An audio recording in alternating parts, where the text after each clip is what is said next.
الحمد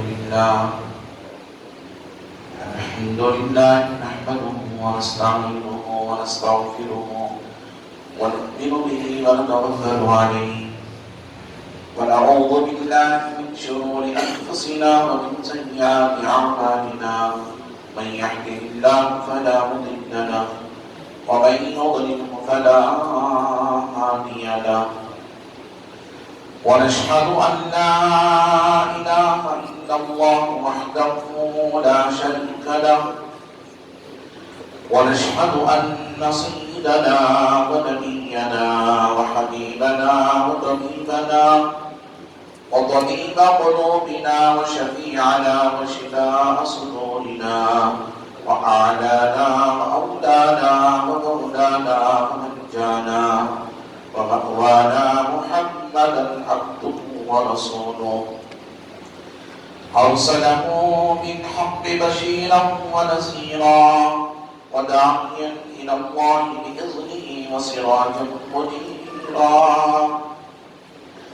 فقد قال الله تبارك وتعالى في القرآن المجيد والفرقان الحميد فأعوذ بالله من الشيطان الرجيم بسم الله الرحمن الرحيم إنا أنزلناه في ليلة القدر وما أدراك ما ليلة القدر ليلة القدر خير من 1000 شهر تنزل الملائكة والروح فيها بإذن ربهم من كل أمر سلام هي حتى مطلع الفجر صدق الله رسوله النبي الأمين المكين الكريم ونحن على ذلك لمن الشاهدين والشاكرين والحمد لله رب العالمين. من علينا ربنا اسبع محمدا من علينا ربنا اسبع محمدا أيده بأيده جدنا بأحمدا أرسله مبشرا أرسله ممجدا صلوا عليه دائما صلوا عليه سرمدا اللهم صل وسلم صلاة كاملة وسلم صلاة دائمة. جو ہو مکتوب خود اپنے خدا کا بھلا کوئی کرے اس کی ثنا کیا. انہیں میری حقیقت کا پتہ ہے مجھے ان کی حقیقت کا پتہ کیا. فرش والے تیری شوکت کا علو کیا جانی حسن و عرش پہ اٹھتا ہے فریرا تیرا. اس یا سے کبھی ہم نے کنارہ نہ کیا پر تو نے دل آرزو کا ہمارا نہ کیا. ہم نے تو جہنم کی بہت کی تجویز لیکن اے خدا دل رحمت نے گوارا نہ کیا. آگاہ اپنی موت سے کوئی بشر نہیں آگاہ اپنی موت سے کوئی بشر نہیں.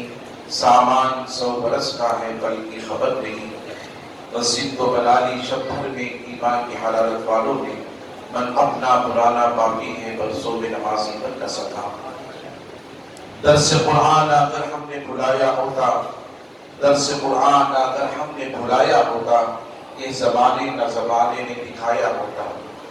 عزیزان محترم معزز سامعین کرام نوجوان ساتھیوں عزیز بچوں اللہ رب العزت کا بے انتہا فضل و کرم اور اس کا شکر احسان ہے کہ اس نے ہمیں ماہ رمضان کے عظیم الشان مہینہ عطا فرمایا اور اس ماہ کی عظیم رات اسے لیلۃ القدر کہتے ہیں.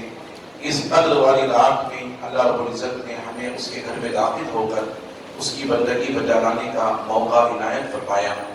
اور اللہ رب العزت کے احسانات میں سے یہ اس کا احسان ہے کہ اللہ رب العزت نے ہمیں صحیح معنی میں اس کی بندگی کا حق بجا لانے اور اس کے پیارے حبیب علیہ السلام سے محبت اور اخوت سے پیش آنے اور اللہ رب العزت کے احکامات اور اس کے حبیب علیہ السلام کے سنتوں پر چلنے کا اللہ نے ہمیں موقع فراہم فرمایا. عزیزان محترم آج کی بابرکت مقدس رات اس رات کے تعلق سے تھوڑی دیر آپ حضرات کے سامنے میں نے اس سورہ مبارکہ سورۃ القدر کی تلاوت کی ہے. اس کے تحت تھوڑی دیر آپ حضرات کے درمیان روشنی ڈالنے سے قبل آئے ہم اور آپ مل کر سب سے پہلے گنبد خضرا کے وکیل سراج الصالحین انیس العارفین رحمت للعالمین، مکے کے سردار، مدنی تاجدار، دائی حنیفہ کے پیارے، بے سہاروں کے سہارے، نبی محترم، رسول مکرم، نور مجسم، آفتاب رسالت، ماہتاب نبوت، کونین کی زینت، غم گسار امت، صاحب جود و عطا، روحی فدا، احمد مجتبی، جناب محمد رسول اللہ صلی اللہ تعالی علیہ وسلم کی مقدس ذات بابرکات کی بارگاہ میں عقیدۃ محبۃ تحفۃ ہدیہ درود شریف کا نذرانہ پیش فرمائیں۔ پڑھیں اللہم صلی علی سیدنا محمد وعلی آل سیدنا محمد وبارک وسلم، صلی علیہ صلاۃ و سلام علیک یا سیدی یا رسول اللہ۔ نبی اور آل نبی کی بارگاہ میں ایک مرتبہ محبت انداز میں صلی اللہ علیہ نبی الفقی وآلہ صلی اللہ علیہ وسلم، صلاۃ و سلام علیک یا نبی اللہ۔ رسول اور آل رسول کی بارگاہ میں ایک مرتبہ بآواز بلند اللہم صلی علی سیدنا محمد الفاتح والکرم وعلی آلہ الکرام واصحابہ الرضوان اجمعین وبارک وسلم عبدا لخمسۃ القدفی بہا حضرت وباء الحاکمہ المصطفى والمرتضى وبناهما والفاطمة وسهل يا إلهي كل صعب بحرمة سيد الأبرار سيد۔ عزیزان محترم، ہم اور آپ بڑے ہی خوش نصیب ہیں کہ اللہ رب العزت نے آج کی بابرکت رات، مقدس رات، اسے لیلۃ القدر کہتے ہیں، اس قدر والی رات میں ہمیں اور آپ کو شامل ہونے اور نماز عشاء ادا کرنے، تراویح کی نماز کو ادا کرنے کا موقع فراہم فرمایا۔ عزیزان محترم، آج کی رات کے تعلق سے، جس رات کو ہم اور آپ جمع ہوئے ہیں، ہمارا اور آپ کا جمع ہونا اور اللہ کے گھر میں بیٹھنا، یہ ہمارے بس کی بات نہیں ہے۔ آپ نے دیکھا ہوگا کہ عشاء کی نماز میں کتنے احوام تھے، ہزاروں کی تعداد میں لوگ عشاء کی نماز میں شامل رہے اور بقدر ضرورت، جہاں تک ان کو ضرورت پیش آئی، انہوں نے نماز تراویح کو ادا فرمایا۔ قال اللہ وقال الرسول صلی اللہ علیہ وسلم، اللہ کے حکم اور اللہ کے نبی علیہ السلام کے فرمان کے مطابق ہم نے نمازوں کو اور فرائض و واجبات کو، تراویح کی نماز کو، روزوں کو اپنی مرضی اور اپنی منشا کے مطابق گزارنے کی کوشش کرتے ہیں۔ عزیزان محترم، ایسی عبادتیں جو اپنی مرضی اور منشا کے مطابق ادا کرنے کی کوشش کرتے ہیں، حضرت سیدنا ابو بکر صدیق رضی اللہ تعالیٰ عنہ کا قول سنیں۔ حضرت سیدنا ابو بکر صدیق رضی اللہ تعالیٰ عنہ فرماتے ہیں، بندہ اگر نمازی بنتا ہے تو یہ اس میں اس کا کوئی کمال نہیں ہے، اور جب تک کہ اللہ کا اس کے اوپر فضل نہ ہو جائے اس وقت تک وہ بندہ نمازی نہیں بن سکتا۔ یعنی اللہ کا فضل جس پر ہوتا ہے وہی نمازی ہوتا ہے، وہی اللہ کے گھر میں داخل ہوتا ہے، اور وہی اللہ کے گھر کو آباد کرتا ہے، اور وہی اللہ کی خشیت اپنے دل میں رکھ کر اللہ کی بندگی کو بچانے کی کوشش کرتا ہے۔ کتنے آئے اور آ کر کے چلے گئے، آپ یہاں بیٹھے ہیں اللہ کے گھر میں۔ عزیزان محترم، آج کی رات کو بھی لوگوں نے اپنی مشغولیت کا ذریعہ بنا لیا۔ آج کی رات جو بابرکت رات ہے، مقدس رات ہے اور عصمت والی رات ہے، مغفرت والی رات ہے، نجات والی رات ہے، اللہ رب العزت کی ذات کو پانے والی رات ہے، اور پیارے آقا علیہ السلام کی خوشنودی حاصل کرنے والی رات ہے۔ ایسی رات کو بھی لوگوں نے اپنی مشغولیت کا ذریعہ بنا لیا۔ بہت سے لوگ گھروں کو جا کر سو جاتے ہیں، بہت سے لوگ دکانوں کے پاس کھڑے رہتے ہیں، بہت سے لوگ گلیوں میں گھومتے ہوئے نظر آتے ہیں، بہت سے لوگ گاڑیوں میں، کاروں میں گھومتے ہوئے نظر آتے ہیں، بہت سے لوگ آج کی رات شہر بنور کے ایک مشہور علاقے جسے ہم اور آپ شیواجی نگر کہتے ہیں، آج وہاں پہنچ کر کے پھال کھانے کے لیے اور روٹی کھانے کے لیے پہنچتے ہیں۔ عزیزان محترم، استغفر اللہ العظیم، میں سوچتا ہوں کہ اللہ کا کتنا بڑا کرم، اس کا احسان کہ اللہ نے ہمیں ان میں سے نہیں بنایا جو روٹی اور پھال کے لیے زندگی گزارنے کی کوشش کرتے ہیں۔ کھانا پینا زندگی میں لگا رہتا ہے، اور ساری زندگی اللہ رب العزت جب تک ہمیں رکھی ہے اس وقت تک ہمیں کھانے پینے کے لیے اللہ نے موقع فراہم کروایا ہے۔ اور آج کی رات بھولنے کی رات نہیں ہے، کھانے پینے کی رات نہیں ہے، سیر و تفریح کرنے والی رات نہیں ہے۔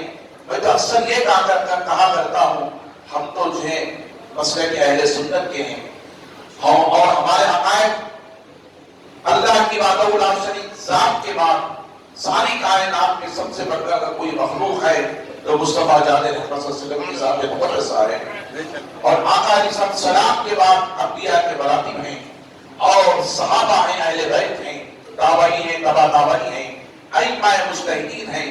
ہم تقلید کرنے والوں میں سے ہیں، اور ہمارے امام اعظم ابو حنیفہ علیہ رحمت و رضوان بھی اہل سنت کے تھے، صحیح العقیدہ تھے، اور سنی جماعت کے تھے۔ آج صفات اعظم حنفی کی جماعت کو کہا جاتا ہے، امام اعظم کی جماعت کو۔ ہم ان کی تقلید کرنے والے، ہم اہل سنت میں سے ہیں، ہم بزرگوں سے محبت کرتے ہیں، اولیاء سے عقیدت رکھتے ہیں، اور ان کے دامن سے ہم وابستہ ہیں، اللہ والوں کے درس فیضیاب حاصل کرنے والے ہم جو ہے ان عقائد کے رکھنے والے ہیں۔ اس کے باوجود بھی میں ہر راتوں میں، شب برات میں، شب قدر میں اکثر یہ کہا کرتا ہوں، بہت سے لوگ اللہ کے گھروں کو چھوڑ کر درگاہوں کو جایا کرتے ہیں۔ عزیزان محترم، یقیناً جانا چاہیے، اور آج کی رات وہ رات نہیں ہے کہ ہم اللہ کا گھر چھوڑ کر، اللہ کی عبادت چھوڑ کر ہم درگاہ کو جائیں، اور درگاہ کو جا کر اللہ کی بندگی کرنے کے بجائے ہم وہاں جا کر کے ولی کے زیارت کے بہانے ہم سیر و تفریح کر کے پھر رات گزار دیتے ہیں، پھر گھر کو آ کر سحری کر کے فجر میں نہیں پڑھتے سو جاتے ہیں۔ کیا اس کا نام تاخرات ہے؟ اس کا نام جو ہے کیا شب قدر ہے؟ عزیزان محترم، وہ اللہ کے ولی بھی سوچتے ہوں گے کہ کیسا بندہ میرے پاس آیا ہے۔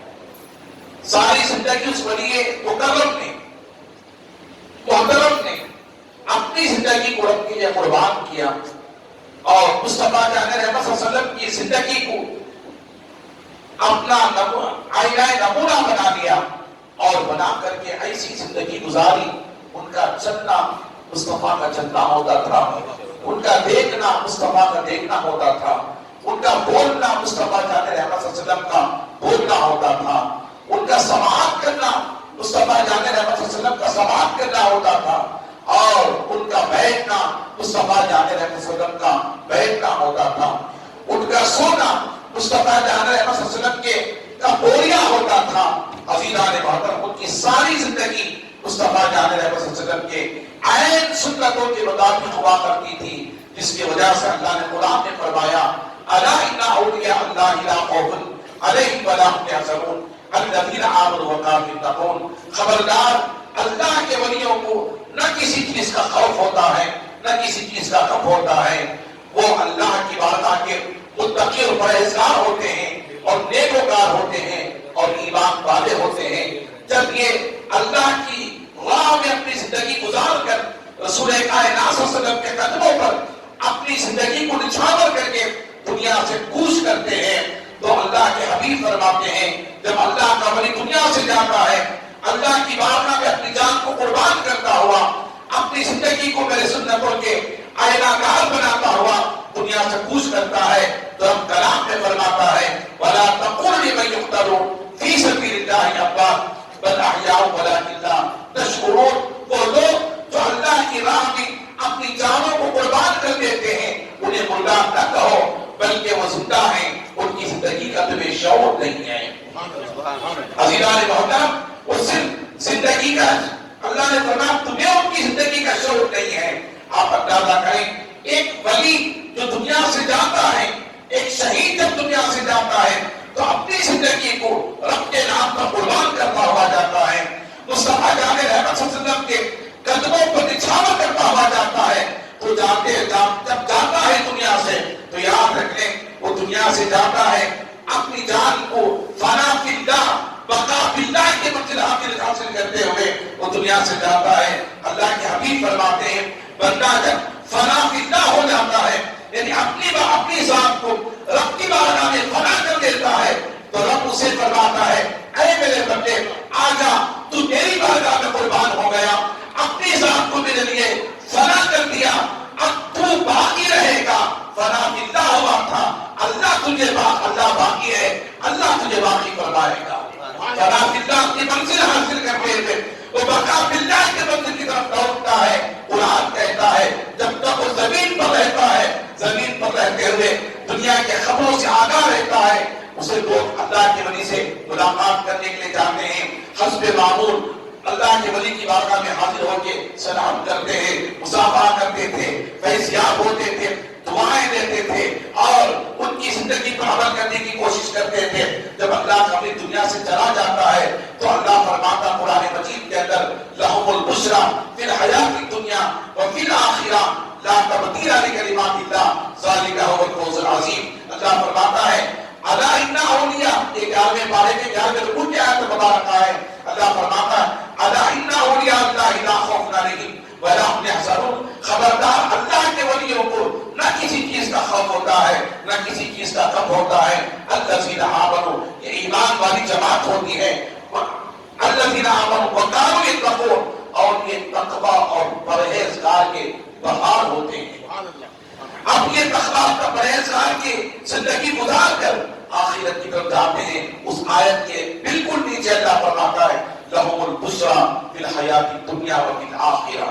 جب تک یہ زمین پر رہتے تھے اللہ تعالیٰ تب بھی انہیں بشارتیں دیتا تھا، جب یہ زمین کے اندر چلے جائیں گے تب بھی اللہ ان کی دنیا کی خبروں سے آگاہ کراتا رہتا ہے۔ حضیران محترم، اللہ فرماتا ہے لا تبدیل لکلمات اللہ، اللہ کے کلمات کو کوئی بدل نہیں سکتا، کوئی ڈھال نہیں سکتا۔ ذالک هو الفوز العظیم، اور یہ وہ جماعت ہے جو اللہ کی بارگاہ کی بڑی عظمت والی اور فیضیاب مقدم جماعت ہے۔ درود شریف پڑھیں اللہم صلی علی سیدنا شفیعنا حبیبنا نبینا قریبنا مولانا محمد وبارک وسلم صلی اللہ علیہ صلاۃ و سلام علیک یا رسول اللہ۔ تو میں عرض کر رہا تھا انہوں نے اپنی زندگی کو اللہ کی بارگاہ میں قربان کیا، فنا کیا، تب جا کر کے انہوں نے وہ مقام حاصل کیا۔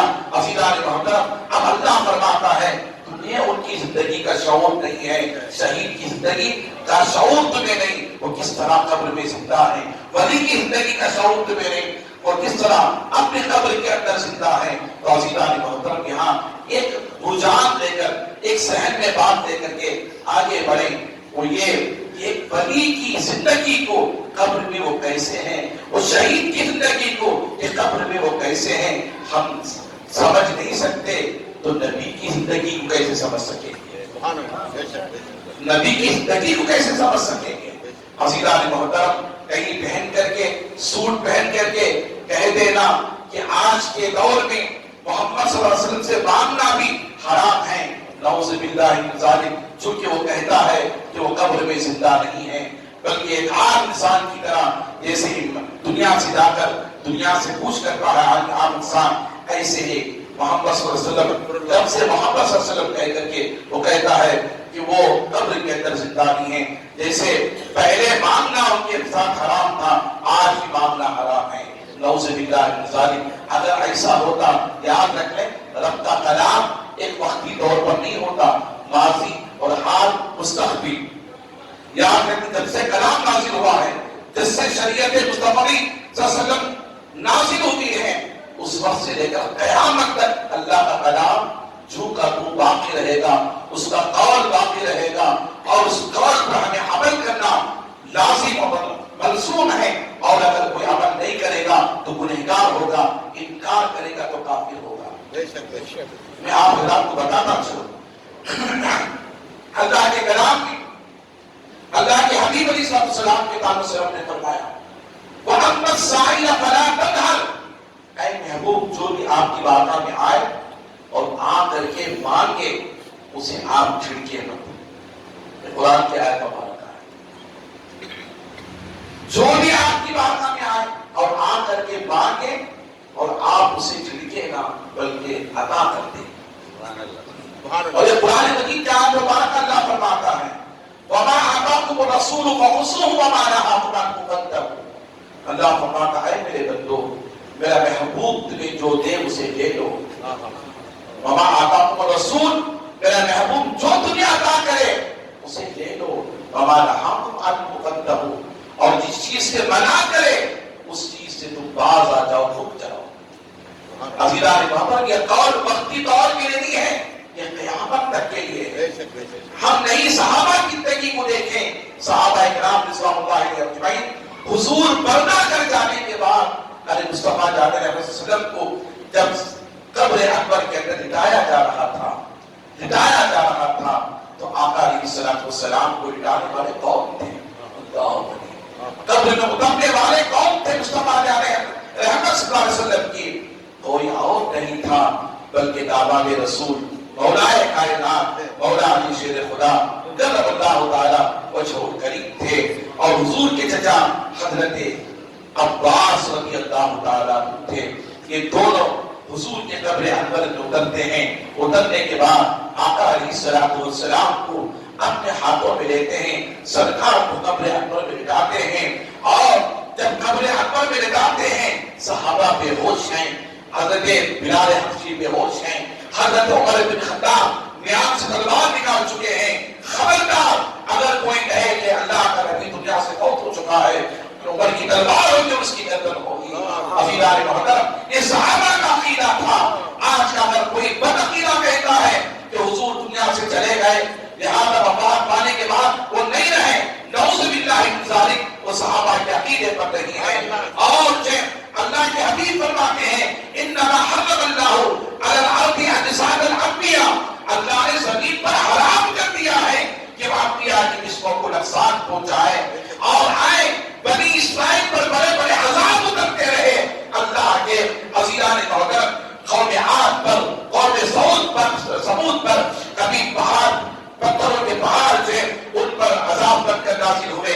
کبھی آگ خدا کا آسمان سے آگ پہاڑ آگ کے بادل بن کر سے ان پر نازل ہوئے. کسی کو خنزیر بنا دیا کسی کو بندر بنا دیا. عزیزان محترم اس سے بڑے جرائم اس سے بڑے حادثات اس سے بڑے گناہ اس سے بڑے نافرمانیاں جو بنی اسرائیل میں پیش آتی تھی آج امت محمدیہ میں پیش آتی ہیں. عزیزان محترم آخر اس امت پر عذاب کیوں نہیں ہے؟ رب سے پوچھو. رب کائنات سے مولا تو نے بنی اسرائیل پر تو نے آگ کے پہاڑ اتارے تو نے پتھروں کے عذاب اتارے تو نے خنزیر بنا دیا تو نے بندر بنا دیا شکلیں تبدیل فرما دی جانور تو نے بنا دیے. آج امت محمدیہ کو تو بچائے کیوں رکھا ہے؟ اس امت پر تو کیوں شفقت کر رہا ہے کیوں رحم کر رہا ہے؟ تو اللہ فرماتا ہے اے میرے بندو سنو اس لیے میں تم پر عذاب نہیں اتار رہا کہ ان سے بڑے گناہ تم میں پائے جاتے ہیں. میں دیکھتا ہوں کہ تم کبائر گناہوں میں ملوث ہو. کوئی شرابی ہے کوئی زانی ہے کوئی ڈاکو ہے کوئی چور ہے کوئی سود کو دینے والا ہے کوئی قاتل ہے وہ کسی کی زندگی تباہ کر رہا ہے کسی کی زندگی کے ساتھ کھیل رہا ہے کسی کے گھروں جا رہا ہے کسی کی زمین دبا رہا ہے. تمام کبائر گناہ میں تم میں پاتا ہوں اور اس کے باوجود تم پر عذاب کیوں نہیں اتارتا؟ اللہ فرماتا ہے وَأَنْتَ فِيهِمْ اس لیے کہ تم میں میرا محبوب موجود ہے. تم میں میرا محبوب موجود ہے. عزیزان محترم کیسے موجود؟ اللہ اگر نبی زندہ نہ ہوتے حیات نہ ہوتے اللہ نہ فرماتا وَأَنْتَ فِيهِمْ تم میں میرا محبوب موجود ہے. اس لیے میں تمہیں میرے محبوب کے قدموں کی وجہ سے عذاب سے بچا رہا ہوں. میرے محبوب کی زندگی کی وجہ سے میں تمہیں عذاب سے محفوظ کر رہا ہوں. عزیزان محترم نبی حمزہ قبر کے انور کے اندر ہیں مولا کائنات قبر انور کے اندر ہیں.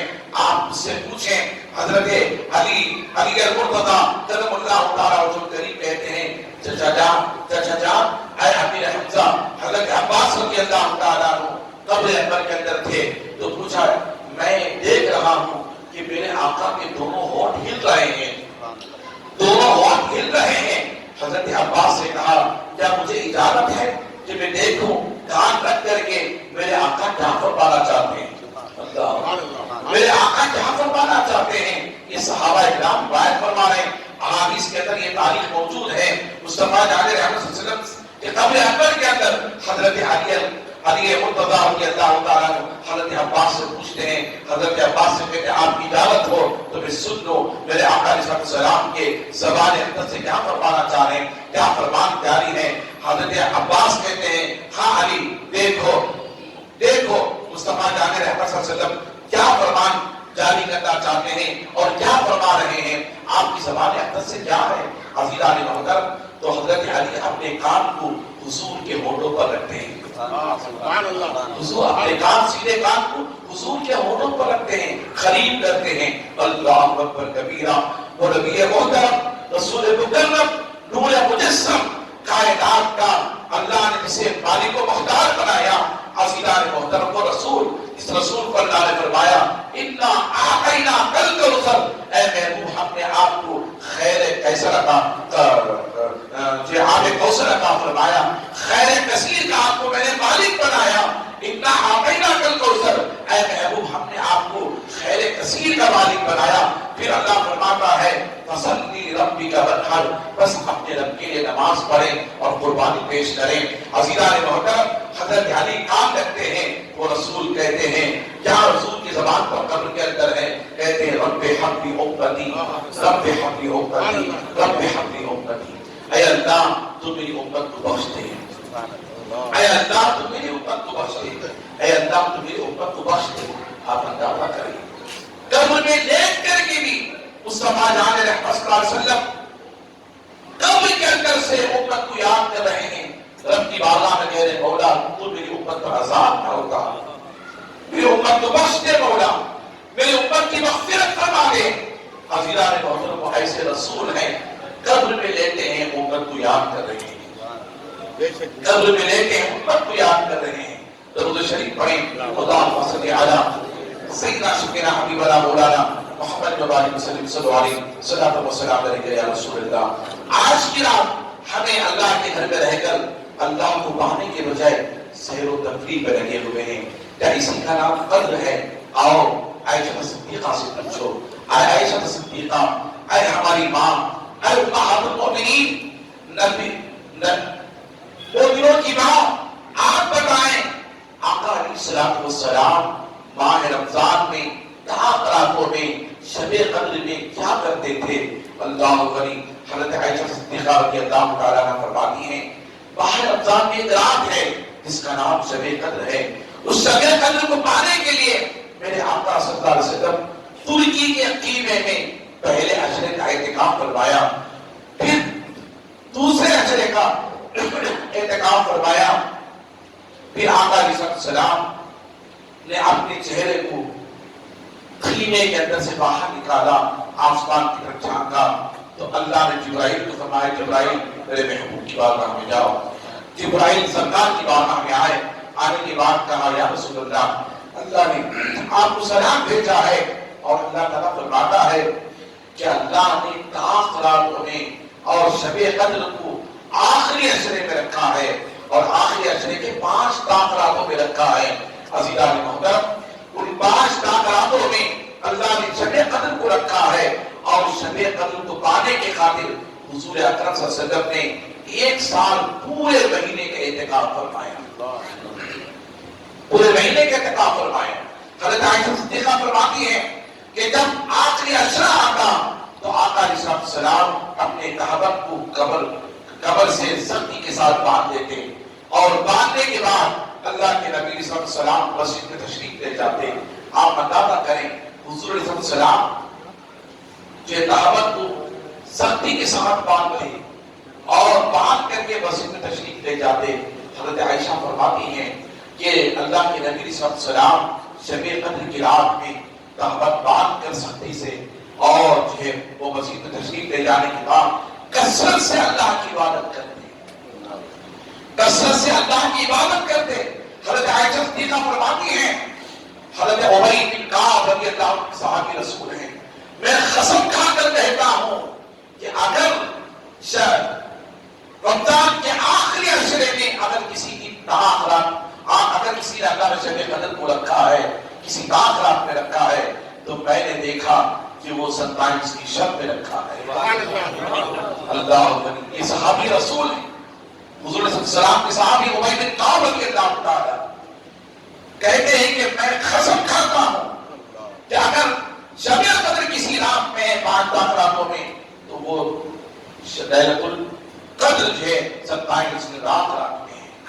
حضرات محترم پھر فرماتے حضرت باعث مستعمل رحمۃ اللہ علیہ فرماتے ہیں کہ میں نے میری زندگی میں 3 مرتبہ شب قدر کو پایا۔ فرماتے باعث مستعمل اللہ کے ولیوں میں بڑا مقام رکھنے والے 3 مرتبہ میں نے میری زندگی میں شب قدر کو پایا۔ اور سنے حدیث پاک میں آقا میرے پیارے آقا ارشاد فرماتے ہیں جس نے اپنی زندگی میں 1 مرتبہ شب قدر کو پا لیا وہ مغفرت یافتہ ہو گیا، اللہ وہ مغفرت والا ہو گیا۔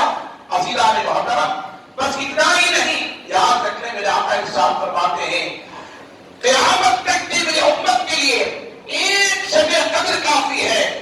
اللہ جسے شب قدر عطا فرما دے اللہ اسے جہنم کا عذاب نہیں دے گا۔ عزیزان محترم میں آپ کو عرض کرتا چلوں، باعث مستعمل فرماتے ہیں میں نے میری زندگی میں 3 شب قدر پائے تو میں نے دیکھا وہ 27 کی شب ہی تھی۔ عزیزان محترم جس دن اللہ نے مجھے شب قدر عطا فرمایا، عزیزان محترم آپ اندازہ کریں اس رات کو ہم چھوڑ کر سیر و تفریح کریں یہ ہمارے لیے بہتر نہیں ہے۔ لہذا اللہ کو پانے کے لیے خوش نصیب ہیں وہ مسلمان جنہوں نے اللہ کے گھر میں رہ کر اللہ کی بارگاہ میں اعتکاف فرمایا، پھر تلاوت قرآن سنا، ذکر اذکار کو سنا، اللہ رب العزت کی بارگاہ میں رہے اور گلہوزاری کی اور تلاوتیں کی، درود شریف کو کثرت سے پڑھا اور صدقہ و خیرات کیا، اللہ کی بارگاہ میں رہ کر کے اللہ رب العزت کی ذات کو پایا، آقا علیہ السلام کی خوشنودی حاصل فرمائی۔ درود شریف پڑھے اللہم صلی علی سیدنا شکینا حبیبنا نبینا کریمنا مولانا محمد وعلیہ وسلم صلی اللہ علیہ وسلم والسلام علیکہ یا رسول اللہ۔ عزیزان محترم اللہ قرآن میں فرماتا ہے انا انزلناہ فی لیلۃ القدر، بے شک ہم نے اسے قدر والی رات میں اتارا۔ کیا اتارا؟ انا انزلناہ فی لیلۃ القدر، بے شک ہم نے اسے قدر والی رات میں اتارا۔ اتارا تو کیا اتارا؟ قرآن عظیم اتارا، قرآن عظیم اتارا۔ وہ قرآن حافظ قرآن کی سینے میں محفوظ، اسے ہم نے تراویح میں سماعت کیا، 20 رکعت تراویح میں ہم نے اور آپ نے اللہ کے کلام کو ہم نے سماعت کیا، حافظ قرآن نے تلاوت کی ہم نے سماعت کی۔ عزیزان محترم یاد رکھنے وہ قرآن، اس قرآن کے تعلق سے ہم نے فرمایا شہر رمضان الذی انزل فیہ القرآن، رمضان کا وہ مہینہ اس مہینے میں اللہ نے قرآن کو اتارا۔ اللہ فرماتا ہے رمضان کے مہینے میں قرآن کو اتارا، تو رمضان کے مہینے میں کس دن اور کس رات کو اتارا؟ اللہ فرماتا ہے انا انزلناہ فی لیلۃ القدر، ہم نے رمضان میں اتارا مگر اسے اتارا تو قدر والی رات میں اتارا۔ کیسے اتارا؟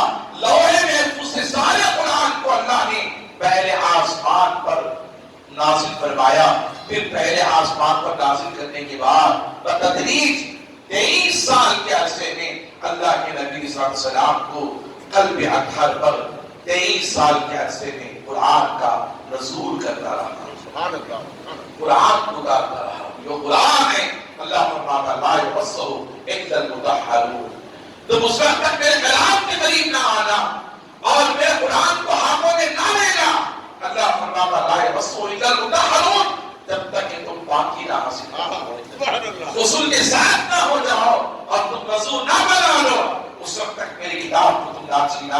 وہ کیسی بابرکت کتاب ہے اللہ غنی، وہ کتاب جس کتاب کو اللہ رب العزت نے ماہ رمضان کے 27 کی شب کے لیلۃ القدر میں نازل فرمایا، لہذا وہ ایسی کتاب ہے اللہ فرماتا ہے اے محبوب ہم نے پچھلی کو کتابیں اتاری، تورات اتاری، انجیل اتاری، زبور اتاری اور جو ہے میں نے صحیفے اتارے، کتابچے اتارے، 1,24,000 انبیاء کرام علیہ السلام، وہ رسول اللہ علیہ السلام پر اللہ نے کتابچے صحیفے اتارے۔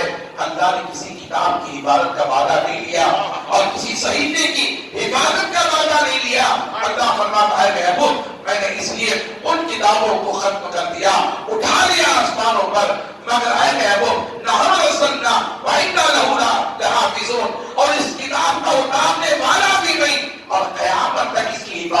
والا بھی میں ہوں. ایسی کتاب اللہ نے ہمیں عطا فرمائی. کتابیں تورات نہیں ہے، انجیل نہیں ہے، زبور نہیں ہے، یہ آخری کتاب ہے، یہ آخری رسول ہے. یہ آخری کتاب ہے، یہ آخری رسول ہے. عزیزان محترم، میں آپ حضرات کو بتاتا چلوں، رسول پر کتاب اتارا، قرآن نازل ہوا لیلۃ القدر کی رات پہ لوح محفوظ سے پہلے آسمان پر، پھر پہلے آسمان سے 23 سال کے عرصے میں تھوڑا تھوڑا کر کے بتدریج جیسے جیسے ضرورت پڑی اللہ کے نبی صلی اللہ علیہ وسلم کے قلب اطہر پر قرآن کا نزول کرتا رہا. عزیزان محترم، یہ وہ کتاب ہے جس کتاب کی باتوں سے میرا اور آپ کے پیارے آقا ارشاد فرماتے ہیں، جس نے قرآن سے محبت کی، جس نے قرآن سے محبت کی، اللہ غنی، وہ جنتی ہے. حضور نے فرمایا 3 چیزوں سے محبت کرو، 3 چیزوں سے محبت کرو. صحابہ نے پوچھا یا رسول اللہ وہ 3 چیزیں کون سی ہیں جس کے تعلق سے آپ محبت کرنے کا حکم نازل کر رہے ہیں؟ تو آقا نے ارشاد فرمایا پہلی چیز اللہ اس کی کتاب سے محبت کرو، اللہ سے اور اللہ کے کلام سے محبت کرو. اور دوسری چیز اللہ کے رسول محمد عربی سے محبت کرو. اور تیسری چیز میری اہل بیت سے محبت کرو. حضور نے فرمایا اے صحابہ تم اپنے نسلوں میں، اپنے بچوں کی دلوں میں 3 چیزوں کی محبت ڈالو، 3 چیزوں کی محبت ڈالو، وہ جنتی ہوں گے، گمراہ نہیں ہوں گے. ایک اللہ کی کتاب کی محبت، دوسرے اللہ کے رسول کی محبت، تیسرے اللہ کے رسول کی آل کی محبت، اہل بیت کی محبت دلوں میں بسانے کے تعلق سے میرے آقا نے ارشاد فرمایا. یہ وہ کتاب اللہ نے فرمایا انا انزلناہ فی لیلۃ القدر، بے شک ہم نے اس قدر والی رات کو اتارا. وما ادراک ما لیلۃ القدر، تم نے کیا جانا ہے قدر کیا ہے؟ اللہ قدر والی رات خیر من الف شہر. اللہ فرماتا یہ وہ رات ہے جو 1000 ماہ کی رات سے افضل ہے.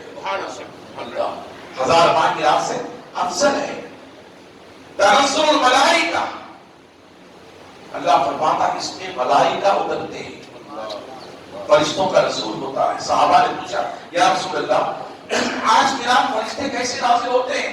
تو حضرت عبداللہ ابن عباس فرماتے ہیں، مفسر قرآن فرماتے ہیں کہ اللہ کے حبیب نے فرمایا آج کی رات زمین پر جتنے کنکریاں ہوتے ہیں، روئے زمین پر مشرق سے لے کر مغرب تک، شمال سے لے کر جنوب تک، روئے زمین پر جتنی کنکریاں ہوتے ہیں اللہ تعالیٰ ان کنکریوں کے مطابق اللہ آسمان سے فرشتوں کا رسول فرماتا ہے. پھر حضرت جبرائیل علیہ السلام ہوتے ہیں، تنزل الملائکۃ والروح فیہا بإذن ربہم من کل امر. تنزل الملائکہ والروح، روح سے مراد حضرت جبرائیل علیہ السلام ہے. اور حضرت جبرائیل علیہ السلام کے ہاتھ میں سبز رنگ کا جھنڈا ہوتا ہے. حدیث پاک میں آتا ہے حضرت جبرائیل علیہ السلام اس سبز رنگ کے جھنڈے کو کعبۃ اللہ پر لہراتے ہیں، کعبۃ اللہ پر لہراتے ہیں. آخر کیا وجہ ہے سبز رنگ کا جھنڈا؟ میں اہل محبت سے، اہل عقیدت سے میں درخواست کرتا ہوں، اشارہ کرتے ہوئے میں چند منٹوں میں تقریر ختم کرنا چاہتا ہوں کہ سبز رنگ کا جھنڈا حدیث پاک میں آتا ہے، تفسیر میں آتا ہے ہرے رنگ کا جھنڈا. جبرائیل کعبۃ اللہ پر آج کی رات لہراتے ہیں، آج کی رات لہراتے ہیں. اللہ سنیں، آج کی رات لہراتے ہیں. اور پھر اللہ فرماتا ہے فیہا یفرق من کل امر حکیم. اللہ تعالیٰ فرماتا ہے تنزل الملائکۃ والروح فیہا بإذن ربہم من کل امر، بإذن ربہم من کل امر. اپنے رب کے حکم سے میرے بندوں کے پاس جاؤ، اور جو میرے بندے نماز میں ہیں، سجدے میں ہیں، رکوع میں ہیں، تلاوت قرآن میں ہیں، ذکر اذکار میں ہیں، تسبیحات میں درود پڑھ رہے ہیں، دعا میں گہوزاری کر رہے ہیں، اے جبرائیل فرشتوں سے کہنا میرے ان بندوں کے قریب جانا، میرے ان بندوں کے قریب جانا، اور ان کے قریب جا کر ان سے انہیں سلام کرنا، انہیں سلام کرنا. سلام ہی حتی مطلع الفجر. اور وہ کب تک رہتے ہیں؟ فجر کی نماز تک رہتے ہیں، فجر کی نماز تک فرشتے جبرائیل کے ساتھ رہتے ہیں، جبرائیل کے ساتھ رہتے ہیں فجر کی نماز تک، فرشتے آ کر مصافحہ کرتے ہیں۔ اور یاد رکھ لیں جن سے فرشتے ٹچ کر کے چلے جائیں، جن سے فرشتے ٹچ کر کے چلے جائیں، کوئی دعا میں ہو، نماز میں ہو اور جو ہے ذکر اذکار میں ہو، خدا کی قسم یاد رکھ لیں ان کا دل مطمئن ہو جاتا ہے اور ان کے بدن پر ٹھنڈک سے محسوس ہوتی ہے اور ان کے آنکھوں میں آنسو ہوتے ہیں۔ فرشتے جس سے ملاقات کریں، آ کر مل جائیں، مصافحہ کریں، سلام کریں، ان کے آنکھوں میں آنسو ہوتے ہیں، ان کا دل نرم ہو جاتا ہے اور ایک کیفیت سی طاری ہو جاتی ہے۔ وہ سمجھتے ہیں کہ آج کی رات اللہ نے میری مغفرت فرما دی، آج کی رات اللہ نے میری مغفرت فرما دی، آج کی رات گوانے والی رات نہیں ہے۔ اللہ کے حبیب فرماتے ہیں کچھ بندے ایسے ہیں جن کو اللہ آج کی رات مغفرت نہیں فرماتا۔ وہ کون سے ہیں؟ ماں باپ کے نافرمان، ماں باپ کی نافرمانی کرنے والے، خدا کی بارگاہ میں شرک کرنے والے، اللہ کی ذات میں کسی کو شریک کرنے والے یا خدا کے برابر ٹھہرانے والے یا کسی اور کو شریک کرنے والے، اللہ کی ذات اور اس کی صفات میں یاد رکھیں یہ کسی کو شریک کرے یا برابر سمجھے تو یہ مشرک ہوتا ہے۔ مشرک کو اللہ آج کی رات نہیں بخشتا۔ اور دوسرا سود کو دینے والا، بیاس کو دینے والا، سود خور کی اللہ آج کی رات مغفرت نہیں فرماتا۔ میں کہتا ہوں کہ ان کے گھر کا پانی تک نہ پئے، جو لوگ سود کو دیتے ہیں، جو لوگ جو ہے انٹرسٹ کو دیتے ہیں، وہ سمجھتے ہیں کہ ہم رہنے کے لیے آئے ہیں، اس کے منافع سے ہم زندگی بسیرا کر لیں گے، مہداد بنا لیں گے۔ خدا کی قسم یاد رکھ لیں میرے آقا علیہ السلام ارشاد فرماتے ہیں سود کو دینا یہ اپنی ماں کے ساتھ زنا کرنے کے برابر ہے۔ حدیث پاک میں آتا ہے رونگٹے کھڑے ہو جاتے بدن پر۔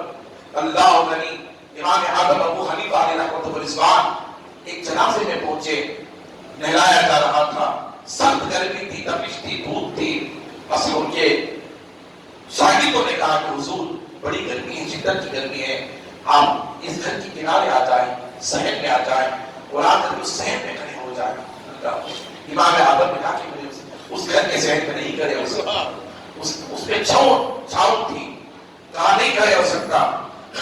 ان کے شاگردوں نے پوچھا، لوگوں نے پوچھا حضور امام اعظم ابو حنیفہ علیہ رحمۃ اللہ کیا وجہ ہے کہ اس گھر کے چھاؤں میں آپ کھڑے نہیں ہو سکتے؟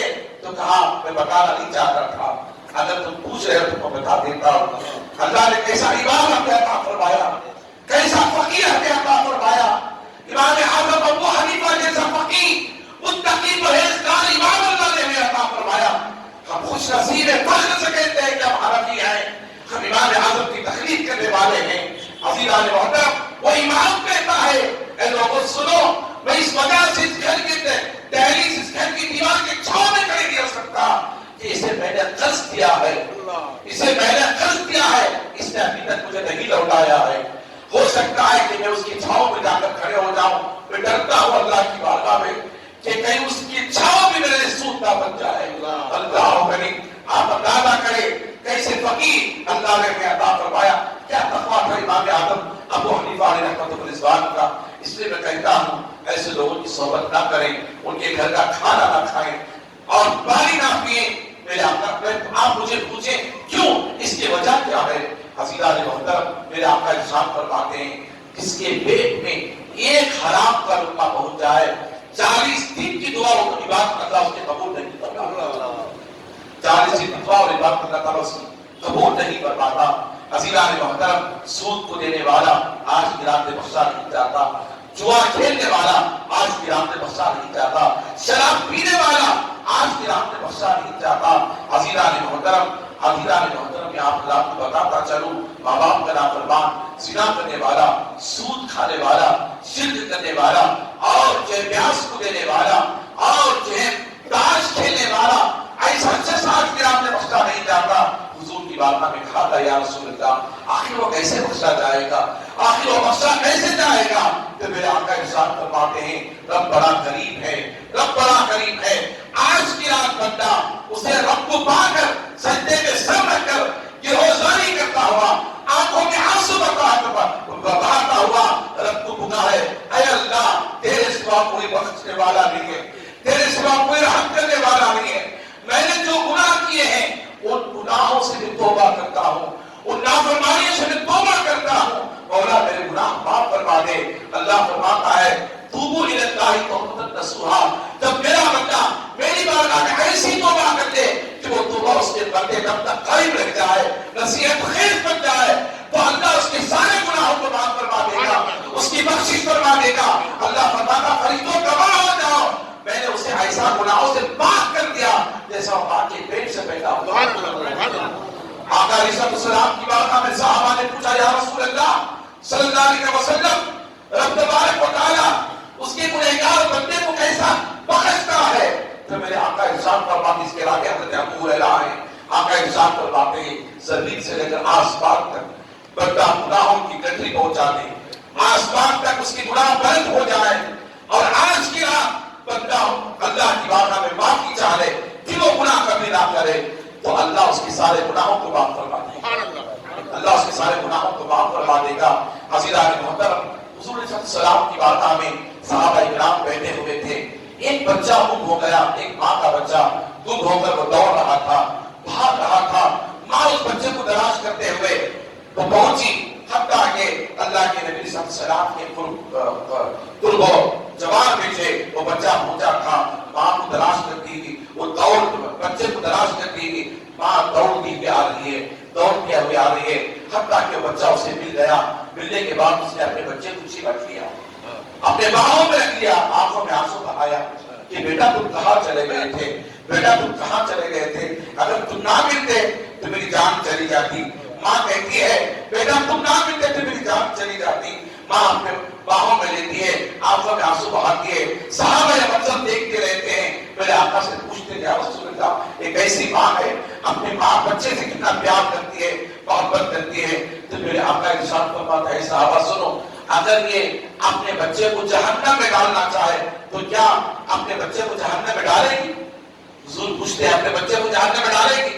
تو صحابہ عرض کرتے ہیں یا رسول اللہ اللہ کی قسم یہ اپنے بچے کو جہنم میں جانے نہیں دے گی، نہیں ڈالے گی، جہنم کی آگ تو کیا یہ اپنے بچے کے بدن پر خراش تک آنے نہیں دے گی۔ عزیزان محترم تو میرے آقا ارشاد فرماتے ہیں صحابہ سنو، یہ ایک ماں ہے، ایک ماں کی ممتا اسے محبت کر رہی ہے، میرا رب وہ ہے جو 70 ماؤں سے نہ مہربان ہے، کرم کرنے والا ہے۔ عزیزان محترم میرے آقا ارشاد فرماتے ہیں اللہ تعالیٰ اس کی مغفرت فرما دیتا ہے بندہ جو آج کی رات طلب کرتا ہے۔ عزیزان محترم ہم گناہ کرتے نڈر ہو جاتے ہیں، ماں باپ کی نافرمانی کرتے ہیں نڈر ہو جاتے ہیں، ماں باپ کے ساتھ بدسلوکی کرتے ہیں نڈر ہو جاتے ہیں، شرک کرتے ہیں نڈر ہو جاتے ہیں، جوا کھیلتے ہیں نڈر ہو جاتے ہیں، شراب پیتے ہیں نڈر ہو جاتے ہیں، سود کو دیتے ہیں نڈر ہو جاتے ہیں، سمجھتے ہیں کہ ہمیں کوئی عذاب نہیں ہوگا، دنیا کے حد تک یہ ختم ہو جائے گا، مگر سنو اللہ کے حبیب فرماتے ہیں ایسا شخص کبھی بخشا نہیں جائے گا جو اللہ کی غضب کو نہ کرے، اللہ کی خشیت نہ پیدا کرے۔ عزیزان محترم نڈر ہو کر اپنی زندگی بسر کرنے کی کوشش کرتے ہیں، مگر یاد رکھیں توبہ کریں اللہ کی بارگاہ میں، استغفار کریں اللہ کی بارگاہ میں، پھر روزاری کریں اللہ کی بارگاہ میں۔ آج کی رات پانے کی رات ہے، حاصل کرنے کی رات ہے، گناہوں سے معافی اور تلافی کی رات ہے۔ آؤ ایک واقعہ بتا کر کے میں اپنی تقریر کو ختم کر دوں۔ عزیزان محترم ایک صحابی تھے جن کا نام حضرت ثعلبہ بن عبد الرحمن انصاری رضی اللہ تعالیٰ، یہ صحابی 16 سال کے تھے، 16 سال کے تھے، یہ حضور کی عبادت کے قاصد تھے، غلام تھے، آقا علیہ السلام کے خلفاؤں میں سے تھے۔ 16 سال کی عمر میں کیا شرف پایا انہوں نے اللہ کے نبی صلی اللہ علیہ وسلم کی بارگاہ میں رہ کر۔ عزیزان محترم کتنے خوش نصیب ہوں گے وہ صحابی حضرت ثعلبہ جنہوں نے حضور کی بارگاہ کے قاصد بھی بنے، آقا علیہ السلام کے خادم بھی بنے، آقا علیہ السلام کے خداموں میں شامل ہوئے، بڑے عاشق رسول تھے اور حضور کی محبت پر اپنے دل بسائے ہوئے تھے۔ جب بھی حضور کو ضرورت پڑتی حضرت ثعلبہ کو بھیجتے، جاؤ فلاں صحابی کو لے کر کے آؤ، جاؤ فلاں صحابی کے پاس پیغام پہنچا کر آؤ، جاؤ فلاں کام کر کے آؤ، فلاں کام کر کے آؤ۔ جب بھی حضور کو ضرورت پڑتی صحابہ کو بھیجتے۔ عمر کتنی 16 سال کی عمر ہے، ابھی جوانی کی تیز پر قدم رکھا ہے۔ عزیزان محترم، حضرت صحابہ کو آقا علیہ السلام نے ایک کام کے لیے بھیجا، اے صحابہ جاؤ یہ فلاں کام کر کے آؤ۔ وہ نکلے، نکلنے کے بعد راستے سے جا رہے تھے، ابھی انہوں نے وہ کام نہیں کیا تھا، راستے سے گزر رہے تھے۔ عزیزان محترم، راستے میں دیکھتے ہیں کہ ایک عورت ہے جو اپنے حمام میں غسل کر رہی ہے، ایک ہوا کا جھونکا آتا ہے، ہوا کا جھونکا آتا ہے تو پردہ ہٹ جاتا ہے، پردہ ہٹنے کے بعد حضرت صحابہ کی نظر اس عورت پر پڑتی ہے۔ عزیزان محترم، جیسے ہی پڑتی ہے تو حضرت صحابہ کا دل تھوڑا اس طرف مائل ہوتا ہے، مائل ہوتا ہے۔ پھر حضرت صحابہ دیکھنے کے بعد اپنے سر کو جھکا لیتے ہیں، جھکانے کے بعد کہتے ہیں اے صحابہ ایک مرتبہ تم نے دیکھا ہے، بخشا جائے گا، دوبارہ نہ دے، دوبارہ نہ دے، دیکھے گا اللہ کی گرفت میں آ جائے گا، اللہ کی پکڑ میں آ جائے گا۔ دوبارہ نہیں دیکھا تھا، ایک مرتبہ دیکھنے پر ہی اتنا خوف طاری ہو گیا، اتنا کہ ہوزاری کرنے لگے۔ حضرت صحابہ رضی اللہ تعالیٰ عنہ 16 سال کی عمر میں آنکھوں میں آنسو دبا دبا ہے کہ ہوزاری کر رہے ہیں، رو رہے ہیں، اللہ کو پکار رہے ہیں، مولا تو مجھے بخش دے، مولا میرے گناہوں کو معاف فرما دے، مولا میرے خطا کو درگزر فرما دے، مولا مجھے معافی کا فرمان عطا کر دے۔ حتیٰ کہ سوچنے لگے میں نے یہ گناہ کیا ہے دیکھ کر کے ہو سکتا ہے کہ قرآن کی آیت نازل ہو گئی ہوگی، قرآن کی آیت نازل ہو گئی ہوگی، میرے متعلق قرآن کی آیت نازل ہو گئی ہوگی۔ اللہ کریم رونے لگے، ایسا لگا تو منافق ہو گیا، ایسا لگا تو گنہگار ہو گیا، ایسا لگا تو جو خطا کار ہو گیا، تو بخشا نہیں جائے گا، تو نبی کی بارگاہ میں کیا پورے کر کے جائے گا۔ اللہ کریم، آپ دیکھیں عقیدہ کیا تھا صحابہ کرام کا، صحابہ کا عقیدہ دیکھو، دور ہے مصطفیٰ جان رحمت سے۔ حضرت صحابہ رضی اللہ تعالیٰ عنہ ان کا عقیدہ کیا تھا؟ لوگ سمجھتے ہیں جو حضور کے لوگوں نے لکھا کتابوں میں کیا لکھا کہ حضور کو پیٹ کے پیچھے کی خبر نہیں تھی، ایسا بھی کتابوں میں لکھا گیا۔ وہ لکھنے والے کون تھے؟ خوش عقیدہ نہیں تھے، بد عقیدہ تھے، بد عقیدہ تھے، گمراہی پر تھے۔ خوش عقیدہ کر کے اپنا کلام ایسا نہیں لکھتے۔ خوش عقیدہ امام اشرف محمد سے پوچھو، اعلیٰ حضرت سے پوچھو، عزیزان محترم آپ خوش عقیدہ تھے۔ کیا لکھتے ہیں؟ اور کوئی غیر کیا تم سے یہاں ہو بھلا، جب نہ خدا ہی چھپا تم پہ کروڑوں درود۔ عزیزان محترم، یہ عقیدہ اپنے دلوں میں بسا لیں۔ صحابی رسول کی دل کے اندر عقیدہ ہے، میرا رسول مجھے دیکھ رہا ہے، میرا رسول مجھے دیکھ رہا ہے، اپنے حجرے میں رہ کر مجھے دیکھ رہا ہے، اپنے کمرے میں رہ کر مجھے دیکھ رہا ہے۔ دیکھ میں نبی کی بارگاہ میں کیا منہ لے کر کے جاؤں، مصطفیٰ جان رحمت کے سامنے کیا منہ لے کر کے جاؤں؟ روتے ہوئے، گلوزاری کرتے ہوئے وہ مدینہ چھوڑ دیے، نبی کی بارگاہ میں نہیں آئے، مدینہ چھوڑ دیے، مدینے کے مضافات کے قریب پہنچ گئے جہاں پہاڑی علاقہ ہوتا ہے، وہاں گئے، جانے کے بعد جنگلوں میں رہ گئے، پہاڑوں پر چڑھ گئے، رو رو کر اپنی زندگی کے اندر زندگی کو کمزور کر لیے، بدن کو کمزور کر لیے، تکلیف کر لیے اپنے بدن کو، روتے رہے، رات بھر دن بھر روتے رہے۔ ایسا لگا تو منافق ہو گیا، ایسا لگا تو گنہگار ہو گیا، ایسا لگا تو اللہ کے نبی کی بارگاہ میں نہیں جا سکتا۔ کیا منہ لگا کے جائے گا؟ کیا خشیت تھی، کیا ان کے اندر خوف طاری تھا صحابی رسول کے دل کے اندر؟ کیا ہمیں بھی کبھی رونا آتا ہے؟ کیا ہمیں بھی کبھی خشیت آتی ہے؟ کیا ہمیں بھی کبھی گناہ کے اوپر ندامت آتی ہے؟ عزیزان محترم، صحابی رسول سے سیکھو۔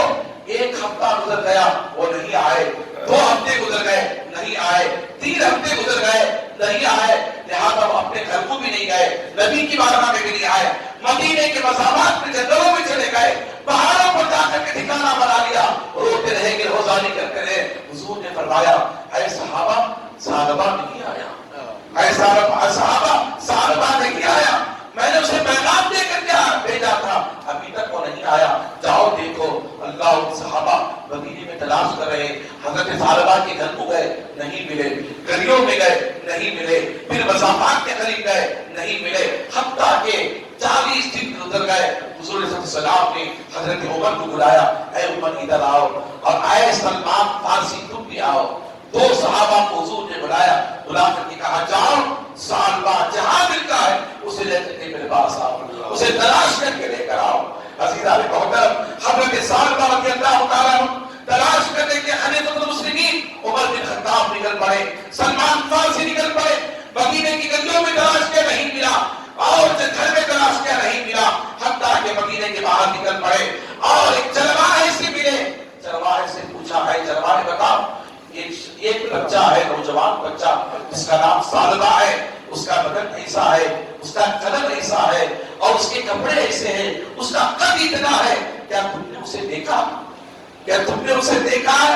تو وہ چرواہا کہتا ہے، اے عمر، کیا تم اسی بچے کو پوچھ رہے ہو جو راتوں کو روتا ہے؟ اسی بچے کو پوچھ رہے ہو جو دن کو گرہوزاری کرتا ہے؟ 40 دن سے ہم اسے دیکھ رہے ہیں۔ اللہ غنی، وہ پہاڑ سے نیچے آتا ہے تو روتا ہوا نظر آتا ہے، پہاڑ پر چڑھتا ہے تو روتا ہوا آتا ہے، کبھی بھوک لگتی ہے تو ہمارے پاس آتا ہے، دودھ بکریوں کا لیتا ہے، پیتا ہے، پھر پہاڑ پر چلے جاتا ہے۔ عزیزان محترم، روتے روتے کمزور نہیں ہو گئے حضرت ثعلبہ رضی اللہ تعالیٰ عنہ۔ عزیزان محترم، وہ چرواہا کہتا ہے ایک وہ آئے گا دودھ پینے آئے گا تو میں تمہیں اس سے ملا دوں گا۔ حضرت عمر بن خطاب انتظار میں رہے، حضرت سلمان فارسی انتظار میں رہے کہ وہ بچہ آئے گا ہم اسے پکڑ لیں گے، اور وہ اترتا ہوا آیا۔ صبح ہوئی، صبح ہونے کے بعد سورج کی کرنیں نکلی، وہ اترتا ہوا پہاڑ سے نیچے آیا۔ آنے کے بعد حضرت عمر چھپ گئے، سلمان فارسی بھی چھپ گئے، کہیں کو دیکھ کر وہ بچہ پھر بھاگ نہ جائے۔ عزیزان محترم، چرواہے کے پاس آتا ہے، آنے کے بعد حضرت ثعلبہ وہ بچہ چرواہے کے پاس آتا ہے، کہتا ہے روتا ہوا آیا، آنکھوں میں آنسو ہے، اور کہتا ہے تھوڑا دودھ دے دو تاکہ میں پی لوں۔ وہ چرواہا دودھ ڈھالتا ہے، دھوتا ہے، پھر ایک برتن میں ڈالتا ہے، اسے دیتا، پینے لگتے ہیں۔ عمر بن خطاب قریب چلے جاتے ہیں، کہتے ہیں اے ثعلبہ تمہیں کیا ہو گیا ہے؟ تو وہ بچہ کہتا ہے عمر بن خطاب آپ میرے قریب نہ آئے، میں گنہگار ہوں، میرے قریب نہ آئے، یہ ظالمہ منافق ہو چکا ہے، گنہگار ہو چکا ہے، آپ مجھے ناچے، آپ پاک ہاتھوں سے مجھے ناچیے، مجھے ناچیے۔ اللہ کریم، حضرت عمر کہتے ہیں بیٹا کیا ہو گیا؟ اے ظالمہ تمہیں کیا ہو گیا؟ تمہاری حالت ایسے کیسے ہو گئی؟ عزیزان محترم، وہ کہتا ہے کہ میں نے ایک جرم کر لیا ہے، جس جرم کی وجہ سے آج تک میں ان پہاڑوں پر ہوں، رو رہا ہوں۔ اللہ تعالیٰ نے میرے تعلق سے قرآن بھی نازل کر دیا ہو گیا، نبی کو بھی معلوم ہو گیا ہے، یہ کیسے چہرہ لے کر کے جائے گا؟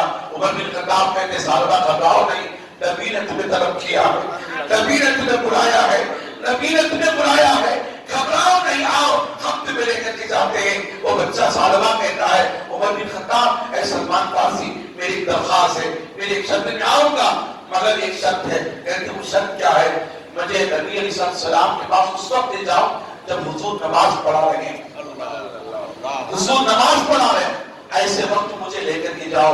عزیزان محترم، حضرت عمر بن خطاب کہ ٹھیک ہے ہم ایسے ہی وقت لے جائیں گے۔ عزیزان محترم، حضور جماعت بنا کر مسجد نبی شریف میں نماز کے لیے کھڑے ہو گئے تھے، صحابہ پیچھے نماز میں کھڑے، حضرت عمر بن خطاب رضی اللہ عنہ اس بچے ثعلبہ کو لے کر جاتے ہیں، پیچھے کی صفوں میں کھڑا کر دیتے ہیں، حضور سلام پھیرتے ہیں، سلام پھیرنے کے بعد وہ بچہ کھڑا ہو جاتا ہے۔ ثعلبہ، حضور کی نظر اس پر پڑتی ہے، حضور کی نظر پر اس بچے پر پڑتی ہے، جیسے ہی پڑتی ہے ایک چیخ مارتا ہے بچہ، زمین پر بے ہوش ہو کر پڑ جاتا ہے۔ مسجد نبی شریف کے اندر کیا خشیت تھی، کیا گرہوزاری تھی، کیسا خوف داری تھا اس ثعلبہ 16 سالے بچے صحابی رسول عاشق رسول پر۔ اللہ غریب، حضور کے چہرے اس بچے نے دیکھا، ایک آہت لگائی، ایک چیخ ماری، زمین پر بے ہوش ہو کر گر گیا۔ حضور دوڑتے ہوئے آئے، آنے کے بعد اس بچے کو اٹھایا، اٹھانے کے بعد اپنے کان پر رکھ لیا۔ اللہ غریب، بے ہوش تھے حضرت ثعلبہ، بے ہوش تھے، ہوش نہیں آیا۔ اللہ غریب، حضرت اللہ کے نبی صلی اللہ علیہ وسلم نے حضرت ثعلبہ رضی اللہ تعالیٰ عنہ کو اٹھایا، اٹھا کر اپنے گود میں رکھ لیا، گود میں رکھ کر صحابہ سے فرمایا اے صحابہ دیکھو میرے ثعلبہ کی کیا حالت ہو چکی ہے، میرے ثعلبہ کی کیا حالت ہو چکی ہے، میرے غلام کا کیا حال ہو چکا ہے، اتنا کمزور ہو گیا ہے، دبلا پتلا ہو چکا ہے، نہ نہیں نہیں ہو چکا ہے، اسے لے جاؤ، اس کے گھر کو لے کر کے جاؤ۔ صحابہ اس بچے کو اٹھا کر لے کر جاتے ہیں، گھر میں لے جاتے ہیں۔ لے جانے کے بعد حضور بھی اس کے پیچھے پیچھے جاتے ہیں۔ اللہ اکبر، حضور بھی اس بچے کے پیچھے جاتے ہیں۔ بچے کو لے جا کر گھر میں رکھا جاتا ہے۔ حضور صلی اللہ علیہ وسلم داخل ہوتے ہیں۔ جیسے ہی حضور داخل ہوتے ہیں، حضور داخل ہونے کے بعد اس بچے کو ہوش آتی ہے۔ ہوش آنے کے بعد وہ کمزور اٹھ نہیں پاتا، حضور کو دیکھ کر اٹھنا چاہتا ہے۔ حضور کہتے ہیں بیٹا نہ اٹھو، نہ اٹھو، میں تجھے اٹھاؤں گا۔ اللہ اکبر، میں تجھے اٹھاؤں گا۔ اللہ اکبر، حضور قریب ہے۔ جانے کے بعد حضور نے اپنے ہاتھ کو ثعلبہ کے سر کے نیچے رکھا، رکھ کر اٹھایا۔ اٹھانے کے بعد پھر حضور نے اپنے گود میں رکھ لیا۔ کہا بیٹا تمہیں کیا ہوا؟ تو کہتا ہے یا رسول اللہ، میں منہ دکھانے کے لائق نہیں، میں شرمسار ہوں، میں نادم ہو چکا ہوں، میں گنہگار ہوں، میں بڑا خطاکار ہوں، میں نے گناہ کر دیا۔ یا رسول اللہ، اس سے بڑا کوئی مدینے میں گنہگار نہیں ہے، کیا میں بخشا جاؤں گا؟ کیا میں بخشا جاؤں گا؟ تو حضور فرماتے اے صحابی، اے ثعلبہ، تم گھبراؤ نہیں، میں محبت پر بخشش کی ضمانت لیتا ہے۔ تم بخشے گئے ہو، تم نے توبہ کر دی ہے اللہ کی بارگاہ میں، کیا تم نے توبہ کی ہے؟ کہا یا رسول اللہ، میں نے توبہ کر دی ہے۔ کیا میں بخشا گیا؟ کیا اللہ کی رحمت کے قریب ہو گیا؟ کیا میں بخشا جاؤں گا؟ تو حضور فرماتے ہیں ہاں تم بخشے جاؤ گے، میں محمد عربی تمہاری بخشش کی ضمانت لیتا ہوں۔ پھر جو ہے آقا علیہ السلام سے کہتے ہیں، وہ بچہ ثعلبہ کہتا ہے یا رسول اللہ، یا رسول اللہ، مجھ پر شفقت فرمائے، مجھ پر کرم فرمائے، مجھے شفاعت فرمائے۔ یا رسول اللہ، میرے جسم کے اندر بہت سے کیڑے دوڑ رہے ہیں۔ اللہ غریب، اتنا سننا تھا، حضور کے آنکھوں میں آنسو آ گئے، حضور کے آنکھوں میں آنسو آ گئے، میرے بدن میں کیڑے دوڑ رہے ہیں۔ حضور نے فرمایا اے ثعلبہ، یہ کیڑے نہیں ہیں، یہ کیڑے نہیں ہیں، تمہاری موت کا وقت قریب آ گیا ہے، تمہاری موت کا وقت قریب آ گیا ہے۔ عزیزان محترم، حضور آنکھوں میں آنسو روا روا ہیں۔ آقا علیہ السلام کے اللہ کے حبیب فرماتے ہیں اے صحابہ، دیکھو میرا ایسا غلام ہے، میری محبت میں اللہ کی خشیت میں دنیا سے جا رہا ہے، دنیا سے جا رہا ہے۔ تھوڑی دیکھتے ہوئے کلمہ طاری ہوا، حضور کے گود میں چہرہ رکھ کر، سر رکھ کر کلمہ پڑھتے ہوئے، حضور کا چہرہ دیکھتے ہوئے پڑھنے لگے، اشہد ان لا الہ الا اللہ واشہد ان محمد رسول اللہ۔ دنیا سے فوت ہو گئے، انتقال ہو گئے۔ پھر میرے آقا نے فرمایا اے صحابہ، اس بچے کی نہلانے کی ذمہ داری میں لیتا ہوں، کفنانے کی ذمہ داری میں لیتا ہوں، یہاں سے لے جاؤ، ہماری ذمہ داری میں اس کے پورے تجہیز و تکفین کا معاملہ پیش آئے۔ صحابہ لے گئے، نہلائے، پھر اس بچے کو کفنائے، پھر صحابہ اسے اٹھائے جنازے کی نماز پڑھنے کے لیے۔ اللہ اکبر کبیرہ، حدیث پاک میں آتا ہے، آئمہ فرماتے ہیں حضور علیہ السلام اتنی کثرت تھی لوگوں کی جنازے کی نماز میں، حضور علیہ السلام اس بچے کو اپنا کندھا بھی دیے ہوئے ہیں اور حضور پیچھے چل رہے ہیں جنازے کے پیچھے۔ حضور کے ایڑیاں اٹھ چکی ہیں اور پیروں کی انگلیوں پر حضور چل رہے ہیں۔ اللہ غریب، آقا علیہ السلام نے ثعلبہ کو لے جا کر دفنایا۔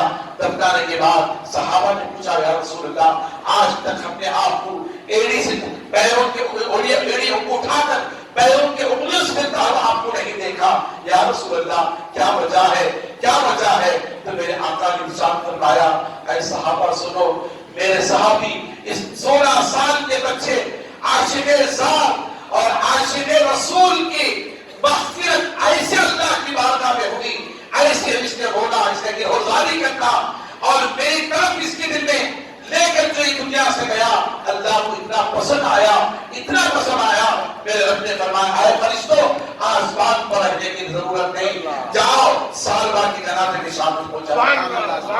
اتنی کثرت کے ساتھ فرشتے زمین پر آئے، لہٰذا ان کے پیر زمین پر بچھے ہوئے تھے۔ میں نے سوچا کہ اگر پیر اٹھا کر رکھوں گا ان کے پروں پر پڑیں گے، ان کی کثرت کی اتحادی کی وجہ سے میں پیر اٹھا کر ایڑیوں کو اٹھا کر انگلیوں کے بل چل رہا تھا۔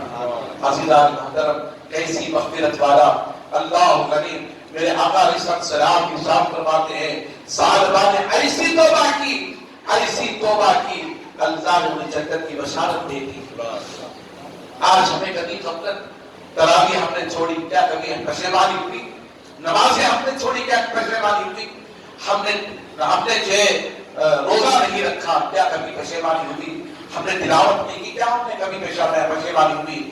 ہم نے ذکر اذکار نہیں کہ تاخ راتوں میں ہمیں گھومتے رہے، کیا ہمیں پشیمانی ہوگی؟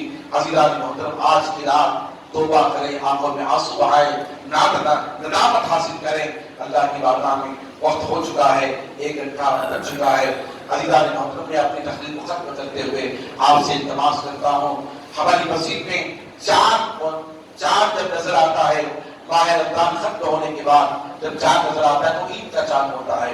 اعتکاف میں بیٹھنے والے اور محلے میں رہنے والے نمازی جو بھی آتے ہیں، آنے کے بعد ہمارے یہاں مسجد ایک بہت بہترین عمل ہوتا ہے۔ مغرب کو چاند نظر آتے ہی مسجد میں فاتحہ خوانی ہوتی ہے۔ فاتحہ خوانی کون سی ہے؟ آقا علیہ السلام پر درود شریف پیش کیا جاتا ہے۔ درود خود دعا ہے اور سارے اعمال بندوں کے ہیں، درود رب کا عمل ہے۔ اللہ، درود خود دعا اور رب کا عمل ہے۔ عزیزان محترم، یہ ایسا عمل ہے، میرے آقا ارشاد فرماتے ہیں اگر کسی کو دعا نہیں آتی مجھ پر درود پڑھتا جائے، اللہ اس کی دعا کو قبول کرتا جائے۔ میں آپ سے عرض کرتا چلوں، ہماری دعا قبول ہوگی یا نہیں ہوگی اللہ کی مرضی پر منحصر ہے، مگر نبی کا درود کبھی رد نہیں ہوتا، کبھی رد نہیں ہوتا۔ لہذا ہمارے ہاں 5 لاکھ 10 لاکھ 11 لاکھ 25 لاکھ جو درود آقا علیہ السلام کی بارگاہ میں 4 رات کے دن مغرب کی نماز کے بعد فاتحہ خوانی کر کے دعا کر کے حضور کی بارگاہ میں پیش کیا جاتا ہے۔ میں آپ سے گزارش کرتا ہوں کہ آپ اللہ اس چیز سے محروم نہ ہوں، محروم نہ ہوں۔ آپ اللہ درود شریف پڑھیں، کاؤنٹ کر لیں۔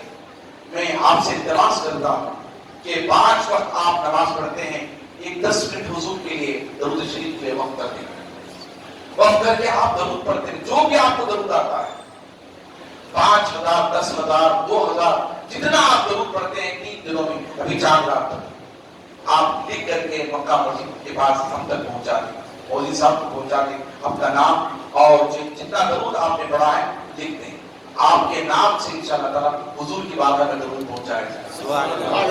پڑھیں گے نا انشاءاللہ تعالیٰ؟ ہاتھ اٹھا کر کے بولیں کتنے آپ پڑھیں؟ ماشاءاللہ ماشاءاللہ، اللہ ان ہاتھوں کو سلام کرے۔ ایک آسان درود میں آپ کو بتاتا ہوں، ایک آسان درود بہت ایزی ہے آپ کے لیے۔ صلی اللہ علی محمد، یہ ایک درود ہے۔ صلی اللہ علیہ وسلم، یہ ایک درود ہے۔ صلی اللہ علی محمد، صلی اللہ علیہ وسلم، یہ 2 درود ہوئے۔ آپ 100 ڈالیں کی تصویر لیں، صلی اللہ علی محمد صلی اللہ علیہ وسلم، صلی اللہ علی محمد صلی اللہ علیہ وسلم، صلی اللہ علی محمد صلی اللہ علیہ وسلم۔ کتنا آسان ہے۔ آپ 100 مرتبہ کریں گے تو یہ ایک 100 ڈالیں کی تصویر پوری ہوگی تو 200 درود ہو جائے گا۔ 5 منٹ میں، 5 منٹ میں آپ کے 200 درود ہو جائے گا۔ 10 منٹ آپ نکال دیں درود شریف کے لیے ہر نماز میں تو آپ کے 500 درود ہو جائے گا۔ 500 درود ہو جائے گا۔ فجر میں 500، ظہر میں 500، عصر میں 500، مغرب میں 500، عشاء میں 500، تو کتنے ہو گئے؟